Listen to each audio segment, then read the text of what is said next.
दिन हाज़िर आई national online news runner सां रतोदर खां इरफान हैदर अब्बासी जी रिपोर्ट ॾींदा रहूं था। रतोदर लॻे बंगुल देरो में 2 ॾींहं अॻु होटल मां थियल चोरी वापसि न करण ऐं चोर गिरफ़्तार करण खां पोइ रिश्वत वठी आज़ाद करण ख़िलाफ़ लाशारी थाणे जे पुलिस ख़िलाफ़ फरमान भुट्टो, ताज मोहम्मद भुट्टो, सलमान भुट्टो, मुजाहिद भुट्टो ऐं ॿियनि जी अॻवानी में रतोदर लाड़काणो इंडस हाईवे रोड ते रुकावटूं रखी रोड ब्लॉक करे एहतजाजी मुज़ाहिरो करे धरणो वियो, जंहिं करे रोड ब्लॉक थी वियो ऐं ट्रैफिक घणे वक़्त ताईं मुअतल रही। उन मौक़े ते फरमान भुट्टो, सलमान भुट्टो ऐं ॿियनि जो चवणो त 2 ॾींहं अॻु असांजे होटल तां नामालूम चोर चोरी करे फरार थी विया, जंहिंजी मालियत 3 लख खां वधीक आहे।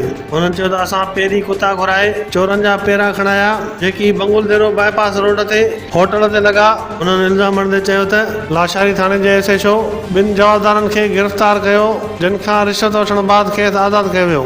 हुननि IG सिंध, DIG लाड़काणो ऐं SSP लाड़काणो खे अपील कई त असांजो चोरी थियल सामान वापसि कराए चोरनि खे गिरफ़्तार करे इंसाफ़ कयो वञे।